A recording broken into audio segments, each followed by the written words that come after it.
Unsa man, di ba yan na maayo do Alan Alpiris na magbutang-butang ka? Kay kuyaw na, mapriso ka na. Imong butang-butangan ang mahal nga Birhen Maria, bisag way sa imong yung butang-butangan, kuyaw mo na. Bisag way sa imong butangan og naysa, kuyaw na mga kaigsunan, kuyaw ka mapriso ka na. Muna nang utana ko nimo unsang salaan ni Mama Miri, nangawat ba siya? Nangapit ba siya? Unsang salaan ni Mama Miri? Di man siya katubag. Di ba ka mo ingon ganitag na isala, magangaan gyud ka unsang salaan. Di kay mo ingon lang ka, naalagi sala si Maria. O pangutanon unsa lagi salaan, nangawat ba? Nangapit ba? Unsa man? Di patay ba? Di siya katubag. Mauna mo ingon ko nimo nga ang imong tima wa nimo mapaparo. Huna-huna ra na nimo napabarog nimo ang imong tima bro Alan Alpiris. Huna-huna ra na nimo.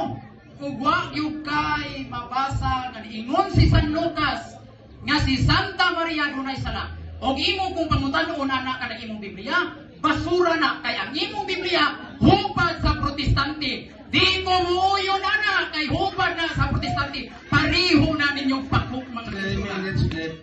Ang protestante pareha ganin nagpako nila kay ano man. Kay hindi man sila mutuo nga si Mama Mary Immaculate Conception. O niya nagpalaban pa siya ni aning libro.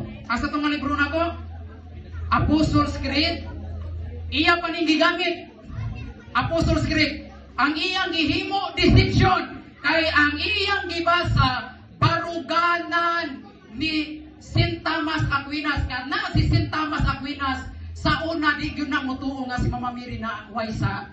Pero ang baruganan ni Saint Thomas Aquinas dili na maoy gipaboran sa simbahang Katoliko. Ang gipaboran sa simbahang Katoliko kining usa ka teologian nga ginganlan og Blessed John Duns Scotus.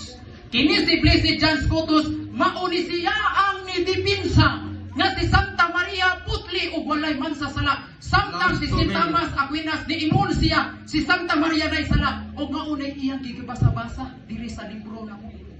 Pero wa niya tiwasa-basa. Ang gibarugan ug ang gipaboran sa simbahang Katoliko ang baruganan ni Blessed John Scotus dili ang baruganan ni Saint Thomas Aquinas. Nasabta?